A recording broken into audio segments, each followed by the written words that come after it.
A verdade da fé, sem rodeios. Reflexões com Ricardo Gondim.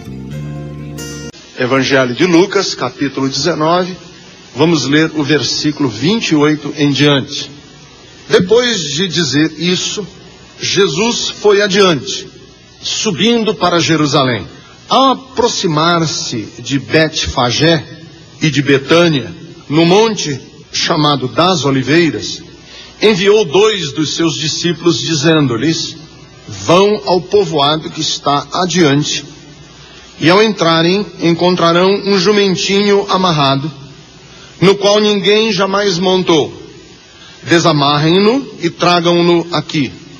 Se alguém lhes perguntar por que estão desamarrando, digam-lhe: o Senhor precisa dele. Os que tinham sido enviados foram e encontraram o animal exatamente como ele lhes tinha dito. Quando estavam desamarrando o jumentinho, seus donos lhes perguntaram: por que vocês estão desamarrando o jumentinho? Eles responderam: o Senhor precisa dele. Levaram-no a Jesus, lançaram seus mantos sobre o jumentinho e fizeram que Jesus montasse nele. Enquanto ele prosseguia, o povo estendia os seus mantos pelo caminho. Quando ele já estava perto da descida do Monte das Oliveiras, toda a multidão dos discípulos começou a louvar a Deus alegremente e em voz alta por todos os milagres que tinham visto. Exclamavam: bendito é o Rei que vem em nome do Senhor, paz no céu e glória nas alturas. Alguns dos fariseus que estavam no meio da multidão disseram a Jesus: mestre, repreende teus discípulos. Eu lhes digo, respondeu ele, se eles se calarem, as pedras clamarão. Quando se aproximou e viu a cidade de Jerusalém, Jesus chorou sobre ela e disse: se você compreendesse neste dia, sim, você também, o que traz a paz. Mas agora isso está oculto aos seus olhos.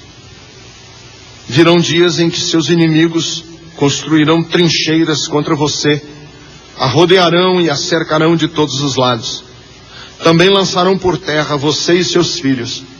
Não deixarão pedra sobre pedra, porque você não reconheceu a oportunidade que Deus lhe concedeu. Então ele entrou no templo e começou a expulsar os que estavam vendendo.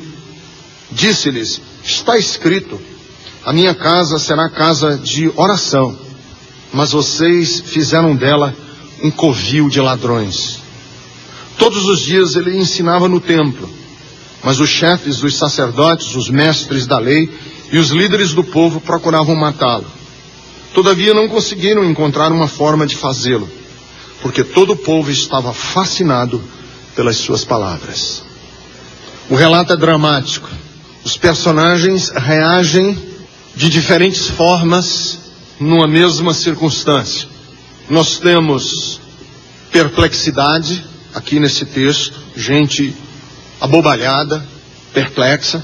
Nesse mesmo texto nós temos os discípulos cheios de expectativa. Nesse mesmo texto nós temos a multidão que bate palmas e grita hosanas e grita viva. Nesse mesmo texto nós temos a dureza dos religiosos. Mas entre todos esses aqui, personagens do texto, seguramente é Jesus que nós temos que concentrar a nossa atenção. Jesus chorou. Chorou sobre a cidade sagrada de Jerusalém. Eu não sei se você já teve isso. Eu já. E eu já vi isso muitas vezes. Que você vai num acúmulo. Você vai acumulando dentro de você frustrações, dores, aquela vontade de chorar que fica entalada na garganta, uma negação, alguém machucou você e você engoliu aquele negócio seco, palavras ríspidas que você recebeu, descasos, machucados, feridas não resolvidas, vai se acumulando dentro da gente, e um dia arrebenta. Você começa a chorar, e às vezes você começa a chorar e a pessoa que está do seu lado diz assim: o que foi? Por que você está chorando? E você disse, não é nada, não é nada. Porque na verdade não é nada. É o pingo d'água que entorna o copo. É o último cisco que dobra as costas do camelo. Aquela última palha. Vem um acúmulo, vai se acumulando. E aí você, uma besteira, uma bobagemzinha. Eu já tive, por uma bênção da vida, o privilégio de ir a Jerusalém. Eu já conheço a cidade de Jerusalém pessoalmente. E em Jerusalém existe um caminho para chegar a Jerusalém, que é o caminho dos peregrinos, que é o caminho que você faz e que você dá de cara com a cidade quando você desce uma ladeira e a cidade de Jerusalém está um pouco mais abaixo e você vê toda a cidade de Jerusalém. E esse é o caminho que todos fazem, que foi o caminho que Jesus fez. Que eu fico imaginando, né, Jesus vem fazendo esse caminho, 3 anos de ministério, ele sabe que o clima é pesado, ele sabe que vai morrer. Ele vem inclusive falando para os discípulos, eu vou morrer, eu estou indo para Jerusalém para morrer. E aí quando ele fez aquela curva, que ele se deu de cara com a cidade de Jerusalém, com o seu esplendor, com tudo que nela representava, que ali era a cidade de Davi, ali era a cidade onde o templo tinha sido erguido, ali era onde estava o Monte Sião. Na cidade de Jerusalém foi onde Abraão ofereceu seu filho Isaque no Monte Moriá, que fica na cidade de Jerusalém. Quando Jesus olhou para a cidade, quando ele se deu de cara com a cidade, ele começou a chorar. É como uma comporta de uma represa que abre e começa a chorar. Ele começou a chorar sobre a cidade de Jerusalém. Foi um acúmulo de tudo que ele tinha vivido, de tudo que ele tinha experimentado, e ele chorou sobre a cidade. Agora, eu fico querendo que você e eu hoje tentemos imaginar ou viajar na nossa fantasia mental e tentar olhar a cena. Jesus vem andando, os discípulos ao redor, e ele vê a cidade. A multidão, que com palmas deitou os mantos para ele passar em cima no jumentinho, e ele vê a cidade e ele começa a chorar. E os discípulos veem que ele está chorando. E ele disse, se você compreendesse esse dia, se você compreendesse que o que está acontecendo, a significação dessa hora. Mas na verdade, o choro de Jesus é um acúmulo de várias coisas, vários níveis, várias camadas que foram colocadas uma em cima da outra, de feridas, de más compreensões, de perceber que o colégio dos apóstolos continuava cheio de problemas, tinha briga interna do colégio de apóstolos, um queria um lugar do outro, e eles não estavam percebendo o que era o ministério de Jesus. Imagine a frustração dele. Imagine a frustração de Jesus com o povo, com a cidade. E ele chora. Então ele chora por alguns motivos. Primeiro, ele chora pelos discípulos que têm uma obediência religiosa a ele, Jesus, mas não estão entendendo o que ele veio fazer. Primeiro choro, quer dizer, não é o primeiro choro. Primeira razão que faz Jesus chorar, na minha compreensão aqui do texto, é que os discípulos têm uma obediência religiosa. Vejam que os discípulos são adestrados religiosamente. Aliás, é mais fácil você adestrar uma pessoa dentro da religião do que você formar uma pessoa com consciência espiritual, autônoma, legítima. Porque Jesus diz para eles o seguinte, ao se aproximar de Betfagé e de Betânia, no monte chamado das Oliveiras, chamou 2 dos seus discípulos dizendo, vão ao povoado que está adiante, encontram um jumento, façam assim, assado. E eles fazem. Interessante que eles fazem. Eles obedecem. E a obediência deles é uma obediência assim, de soldadinho, de cachorro adestrado. É a obediência do religioso. É a obediência do que é treinado a reagir como reagem os camundongos de experimentos de laboratório. Como são treinadas as pessoas hoje a reagirem na vida? Fazem espírito de boiada, espírito de manada, fazem. Mas eles não sabem por que estão fazendo. Eles não entendem, eles não estavam entendendo nada nessa hora. Inclusive porque quando Jesus manda que eles peguem um jumentinho, é exatamente para negar, para contradizer a expectativa que eles próprios tinham de que Jesus ia entrar monumentalmente em Jerusalém. E ele não vai. Ele vai entrar no jumentinho, assim, o contrário do que se esperava de um herói entrar na cidade. Cavalo, tropel, para esmagar os romanos. E ele faz o contrário, ele vai no jumentinho. E essa é uma mensagem que Jesus está dizendo para eles o seguinte: diminui a expectativa de vocês em relação a mim. Eu não sou isso que vocês querem me fazer. Vocês estão querendo me transformar numa coisa que eu não sou, não quero ser. Abrir mão de ser.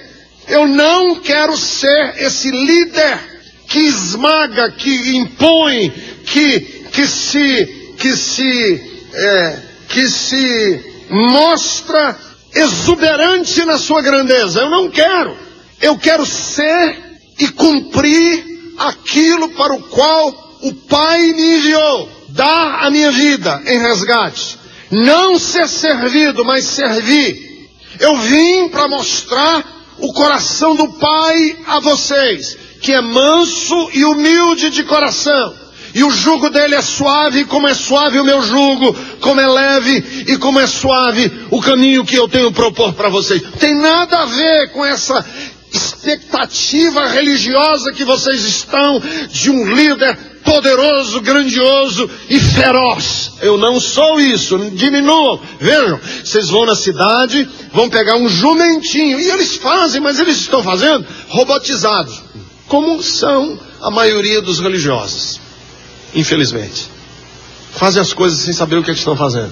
Cumprem sem saber o que estão cumprindo. Rezam sem saber por que estão rezando. Oram sem saber como que se processa os processos de oração na cabeça dele, de Deus. Como é que isso opera? Você acredita que uma pessoa essa semana veio me argumentar que a gente tem que ensinar as pessoas a fazer oração?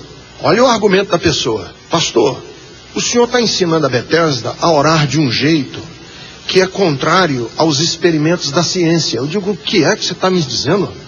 Não, é porque fizeram um experimento nos Estados Unidos que orar é bom. E eles estão, inclusive, chamando bruxas, estão chamando sacerdotisas, e estão mostrando através disso que a oração delas, mesmo que não tenha nada de Deus, ajuda o doente. O senhor devia estar fazendo isso na Bethesda. Quer dizer que eu tenho que ensinar as pessoas, mesmo que eu não entenda que oração é um exercício mental, um exercício de canalizar energias, ou de melhorar a autoestima das pessoas, e de melhorar Vende esse pacote. Ajuda. Então vende esse pacote. É o que as pessoas estão querendo. Digo, amigo, orar é falar com Deus. É compreender algo a respeito do caráter de Deus. Não fique orando só porque alguém ensinou você. Fala assim, ó, que resolve. E as pessoas então robotizadas fazem exatamente. Não pensa.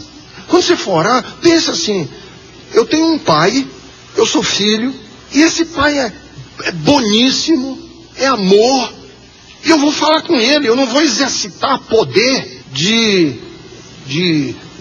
autoestima, não. Eu não vou provocar ilusão nas pessoas, e essa ilusão tem um valor terapêutico no doente. Eu não quero fazer isso. Eu podia, mas eu não quero. Eu não quero fazer da religião, eu não quero fazer da minha espiritualidade algo que eu diga assim, não, nem pensa, vai fazendo que dá certo. Nem pensa, vai fazendo que dá certo. Não, porque eu penso. Eu tinha que cometer suicídio intelectual, esfaquear meu cérebro. Eu não posso fazer isso. Então veja, Jesus chega para os discípulos e diz assim: vão lá pegar o jumentinho. Nesse pegar o jumentinho tem toda uma mensagem cifrada dentro disso. Tem toda uma lição que Jesus quer dar. Mas eles passam batido, não compreendem nada. Mas vamos em frente, que eu tenho muita coisa para cobrir hoje aqui.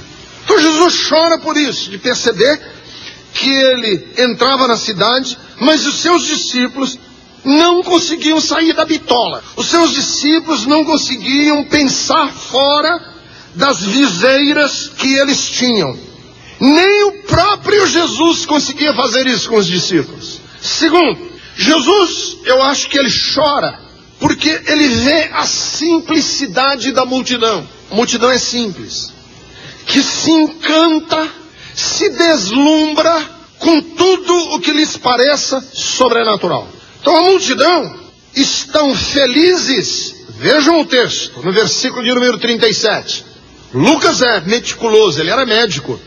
E como médico ele é meticuloso quando vai fazer lá o relatório dele do que ele tinha conseguido reunir a respeito de Jesus. Versículo 37.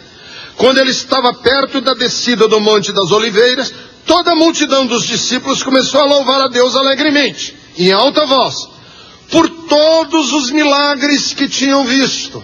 Eles estão ali e o que eles estão maravilhados? Com os milagres que eles viram. E aí você diz assim, mas isso é legal, não é bom eles estarem felizes pelos milagres que estão tendo? Não, se a gente não lê o resto da Bíblia. Se a gente parasse aqui, eu ia dizer, é isso mesmo, vamos ficar felizes pelos milagres. Mas tem mais Bíblia para frente. Essa mesma multidão que joga os panos no chão, levanta palmas e folhas de palmeira e grita, Hosana, Hosana, o que vem em nome do Senhor, é a mesma multidão que mais na frente é cooptada pelos religiosos a gritar, crucificam, crucificam, crucificam. Entenderam? Mesma multidão. Por quê? Porque a multidão é volúvel. A multidão, ela se fascina, ela fica abobalhada pelo milagre. E ela fica abobalhada pelo milagre, nem que o milagre seja verdadeiro ou falso, nem entra na categoria do falso ou do verdadeiro. Ela fica maravilhada, ponto final. Irmãos, é interessante como a gente tem uma necessidade de produzir milagre. Como a gente tem necessidade de produzir o espetacular. Como nós somos pessoas que precisamos gerar. E isso traz alegria ao nosso coração. O culto maravilhoso para nós é um culto que tivesse esse tipo de coisa. Eu já tive reclamações de todo jeito. Eu fui lá na Bethesda, as coisas não acontecem. Eu queria que acontecesse. Aí eu digo, o que você quer que aconteça? Eu queria mais coisa assim, maravilhosa. Mas o que? Diga para mim. Que nasci no berço pentecostal, irmão, e eu já vi coisas tão maravilhosas, entre aspas. Mas não é isso, não é por aí. Eu já estive em cultos, irmãos, que coisas do arco da velha aconteceram. E a gente dá 2 passos para fora da igreja e te bate boca, discussão, carnalidade. Eu já vi isso sobejamente. Então, o que a gente quer? O que o povo queria de Jesus? Sabe o que o povo queria de Jesus? Sinais milagrosos.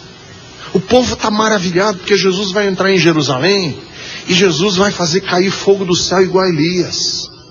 O povo está maravilhado com Jesus porque eles acham que Jesus vai entrar em Jerusalém e vai mostrar e vai vingar Deus. E como é que ele vai vingar Deus? Vai vingar Deus fazendo maravilhas que nem Moisés fez. E eles estão maravilhados com essa possibilidade. Só que Jesus está entrando em Jerusalém para morrer. E Jesus vê esse contrapé, ele percebe esse contrapé. Ele percebe esses 2 movimentos da multidão com grandes expectativas, porque eles estão alegremente em alta voz, esperando milagres e louvando a Deus pelos milagres que tinham visto.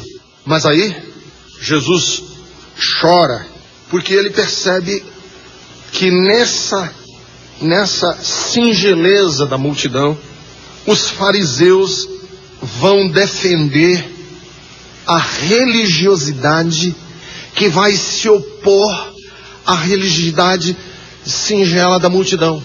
E essa religiosidade dos fariseus ela é ortodoxa, correta, mas ela é vazia e perversa. Veja o texto.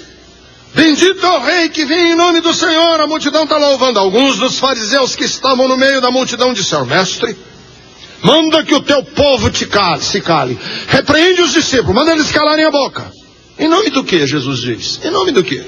Eu vou mandar os meus discípulos calarem a boca. Eu vou repreender essa alegria superficial mesmo, essa alegria mesmo que o povo está mostrando. Por quê? Em nome do quê?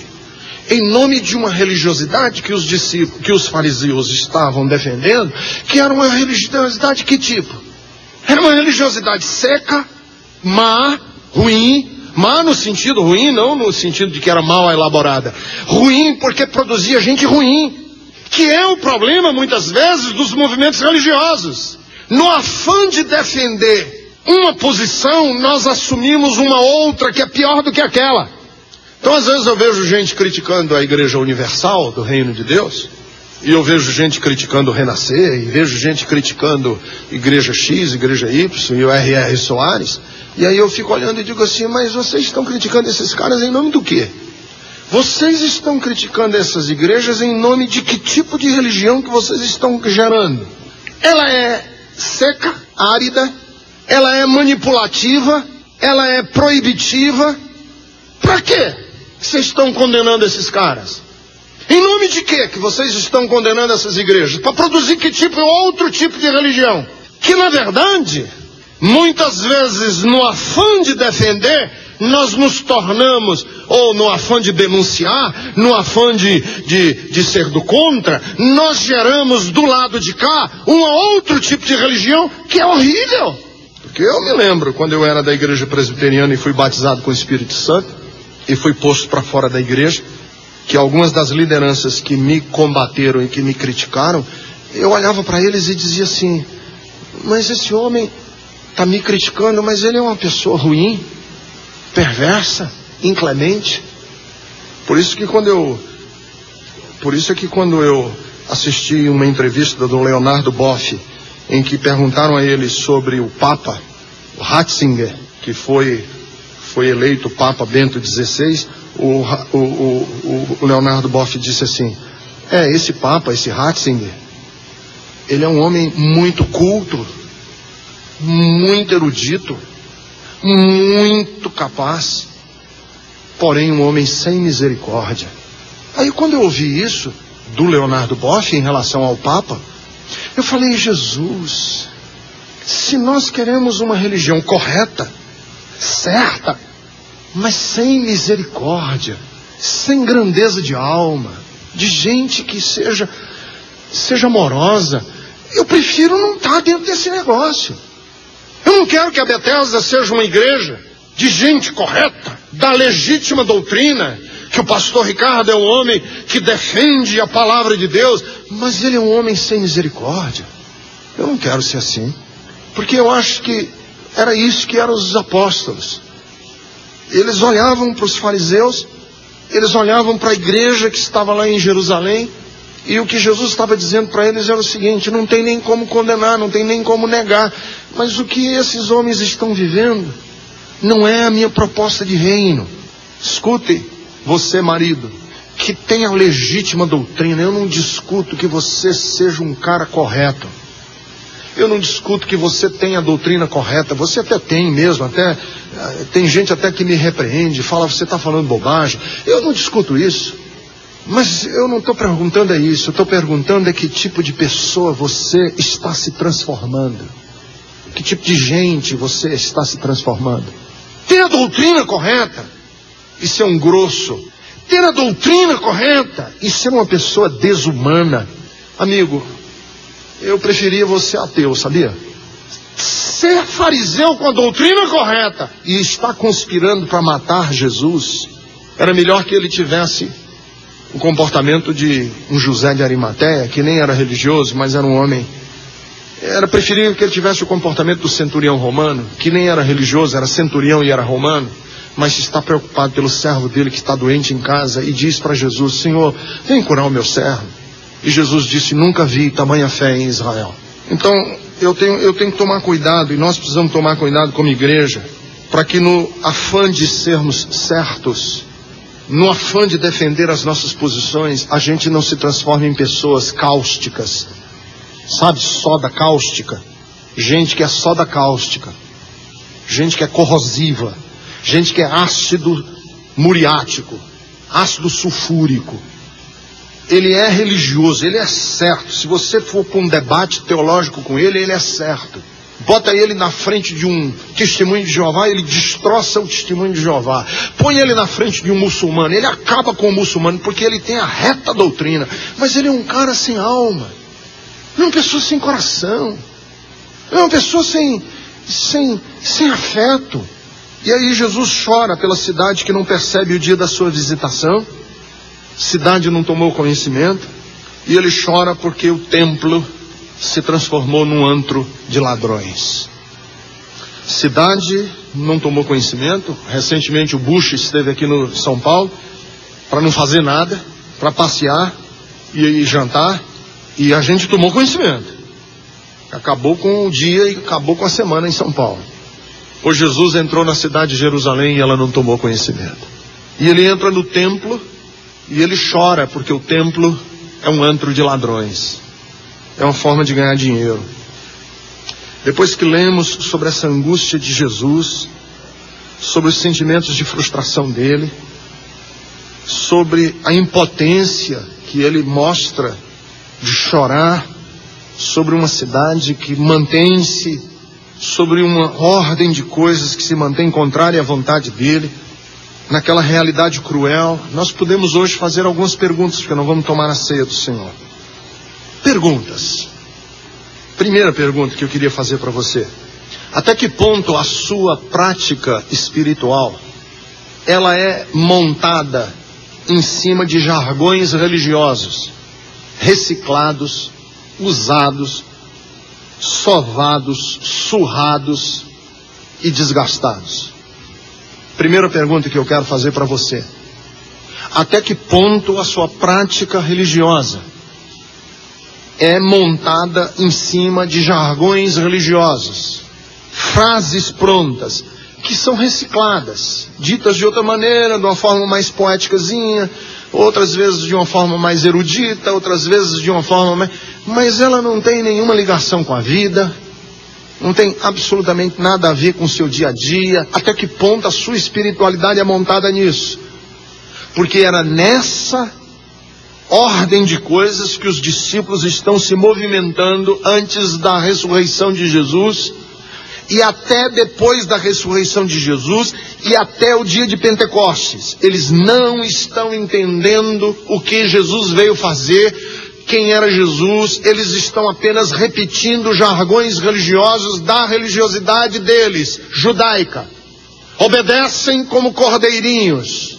Fazem porque, afinal de contas, é o líder e nós temos que fazer. Mas eles não entendem o que está acontecendo. Tanto que em Mateus capítulo 28, quando Jesus leva os discípulos para o Monte das Oliveiras, para Jesus subir aos céus, os discípulos, o texto diz assim: e alguns deles estão incrédulos. Ainda, depois da ressurreição, 40 dias depois, eles ainda estão incrédulos. No dia de Pentecostes, 10 dias depois desse evento, eles estão reunidos e eles ainda estão se perguntando quando é que Deus vai estabelecer o reino milenar de Israel. Perdidos. E hoje eu vejo um monte de gente que está perdido, cheio de jargão religioso na cabeça, repetindo frases prontas, mas não sabe o que está acontecendo. Segundo, até que ponto nossa espiritualidade é uma busca de onipotências? Até que ponto nós praticamos uma religiosidade em que nós buscamos projetar as nossas inadequações num projeto de fazer vingar na vida aquilo que nós imaginamos que é uma vida completamente vitoriosa? A maioria das pessoas que eu conheço praticam uma religião em que eles estão em busca de milagres para se safarem na vida. Estão em busca de milagres para ter uma vida mais leve, digamos assim. Que é essa busca desenfreada do milagre.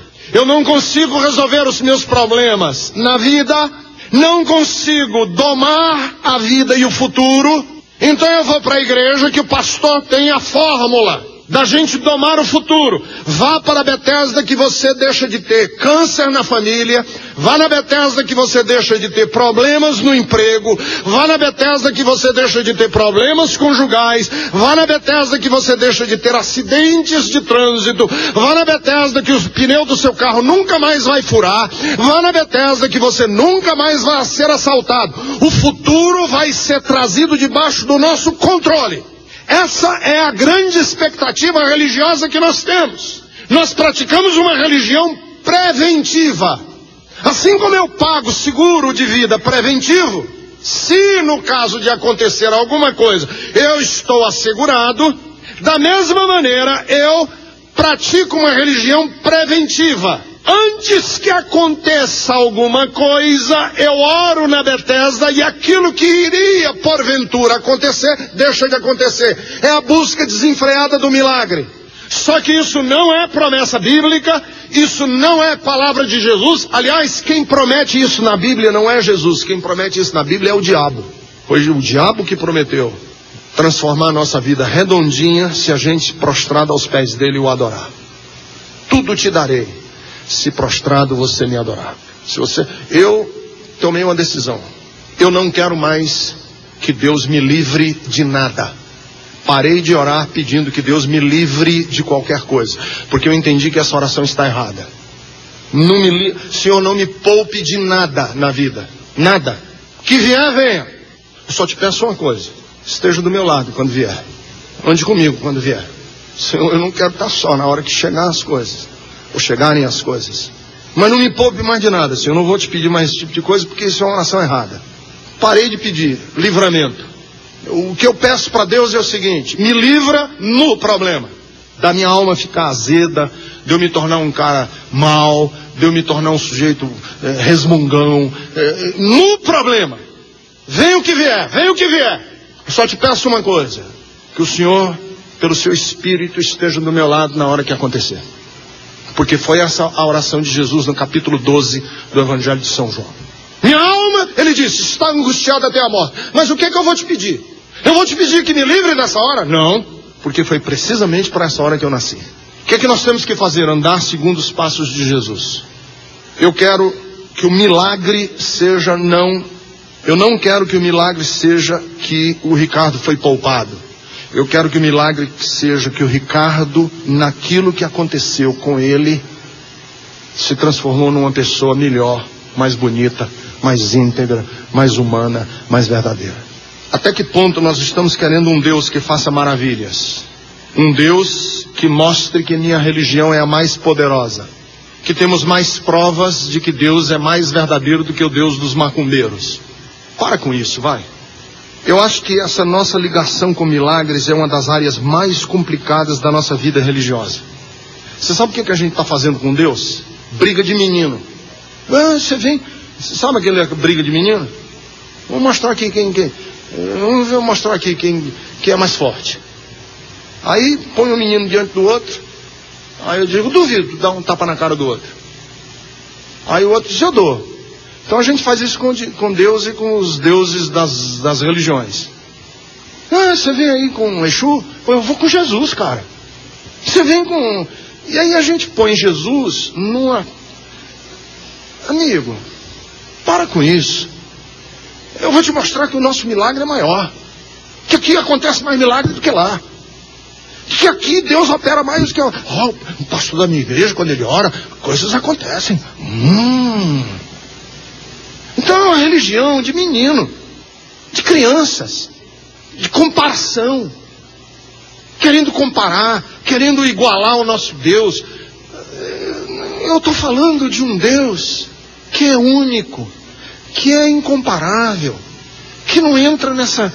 Isso é uma coisa boba, de uma religião de mercado, de uma religião que está querendo se estabelecer e que precisa... Não é a lógica do negociante? Quem não tem competência não se estabelece. Então a gente está querendo mostrar o seguinte: a gente vai se estabelecer e mostrar que o nosso Deus é mais competente. Para com isso. É uma coisa linda que a mensagem do Evangelho é tão mais nobre. Foi o que Jesus tentou mostrar o tempo inteiro. Que eles estavam maravilhados, querendo ver fogo do céu, querendo ver sinais no céu. Jesus disse: eu não vou fazer esse tipo de coisa. Eu não vou fazer sinais. O único sinal que vocês têm é o sinal da morte e da ressurreição. É a cruz do Calvário. O que nós temos para mostrar para o mundo não é um Deus mais poderoso, mas é um Deus que, sendo poderoso, se despiu do seu poder, se inclinou para o quebrantado e o contrito de coração, e ama a todos igualmente. E essa mensagem é loucura para o mundo que quer ver competência, porque não é competência, é afeto, é amor que nós estamos mostrando ao mundo. Até que ponto nós estamos criando uma religiosidade farisaica, correta, que não tem como ser negada, que tem base bíblica, que não tem contra-argumentação, que não tem como ser refutada, mas é desumana, gera pessoas cruéis, gera gente sem alma. Eram os fariseus. Amigo, o farisaísmo era o mais ortodoxo de todos os sistemas. Mas eles eram sem alma. Eu me preocupo, queridos. Porque às vezes eu vejo os nossos movimentos, as brincadeiras que a gente faz, se escondendo atrás de doutrinas, para esconder pessoas cruéis que nós nos tornamos muitas vezes. Não podemos ser assim. Vejam, aqui estão pessoas ortodoxas que se incomodam com discípulos e com gente gritando e dizendo hosanas, hosanas, mas eles estão preocupados, não é por causa dos conteúdos, é porque eles estão de alguma maneira ferindo a ordem religiosa. Ordem religiosa. Então, a minha pergunta é essa: até que ponto você tem se transformado numa pessoa, no seu convívio com seus parentes, no convívio com as pessoas? Você entendeu? Tem gente que tem ânsia de ferir, de magoar o outro, de mostrar que está certo. Uma vez eu estava no aeroporto e um crente lá, tinha uma freira que ia pegar o avião. E aí eu tinha 19 para 20 anos, freirinha pegando o avião, e o crente aproximou para pregar o evangelho para a freira. E a freirinha ali esperando e ele pregando e eu do lado. Ele acabou com a freira. Herege, você não sei o quê, idólatra, e com o dedo na cara da mão. Aí quando ele saiu, eu chamei ele e falei assim: você conhece essa mulher? Ele disse: não, mas eu sei que ela é freira, e eu estou pregando a ela a reta doutrina. Eu digo: amigo, deixa eu te falar uma coisa dessa freira. Essa mulher, para seguir a Cristo, ela abriu mão do nome dela, porque para ser freira ela tem que adotar um outro nome. Você já fez isso? Não, nunca fiz não. Ela faz um voto de pobreza. Ela abre mão de tudo o que ela tem material para servir a Cristo. Você já fez isso alguma vez na sua vida? Não. Aí eu comecei a falar: como é que você, cara, tem a petulância de estender o dedo na cara de uma mulher que você não conhece, o coração dela? Não, mas a palavra me diz. Eu digo: e o que é que você conhece da palavra? Quem disse que você pode se sentar na cadeira de Moisés e julgar todo mundo? Isso não é o que a palavra diz, é o que você entende da palavra. Para com isso, cara. Para com isso. Seja mais humano, seja mais gente e menos besta. Entendeu? Nós precisamos baixar nossa bola. Até que ponto estamos vivendo uma religiosidade trancada dentro de si mesmo, que não se compadece com a sorte da cidade, que não se comove com os movimentos cruéis que nos rodeiam? Até que ponto a nossa religiosidade é uma religiosidade que não se comove com a cidade? Irmãos, eu não posso dormir em paz sabendo que eu tenho uma igreja que se preocupa menos com a cidade de São Paulo do que alguns grupos não religiosos que lutam por uma cidade mais humana. Nós crentes temos uma atitude assim: São Paulo, se lixe, eu quero o meu, quero a minha bênção. Jesus olhou para a cidade de Jerusalém, e a atitude do coração de Jesus é a atitude que nós temos que ter, de olhar para a cidade de São Paulo e dizer: São Paulo, São Paulo, como é que eu posso dormir à noite, São Paulo, sabendo o que está acontecendo de injustiça nessa cidade? Como é que eu posso dormir à noite sabendo que eu vivo numa cidade que produz morte? Mas nós geramos uma religiosidade que não tem esse coração de Jesus. Senhor, como é bom saber que o Senhor se compadece de nós. Como é bom saber que o Senhor se une a nós e que o Senhor se solidariza. O Senhor compreende as nossas lutas, as nossas dificuldades, as nossas dores. Que bom ter um Deus que sabe o que é sofrer. E assim nós temos revelado nas suas escrituras. E eu sei, ó Pai, que inúmeras pessoas estão nesse exato momento passando por momentos difíceis, por vales de lágrimas. E eu quero colocar cada uma dessas pessoas nas tuas mãos. E que o Senhor possa, de uma maneira muito especial, abraçá-las. Que o Senhor possa ir até o encontro do mais íntimo do seu ser. E ali fazer florescer a bênção que vem dos céus. E é no nome de Jesus que eu oro. Amém. Amém.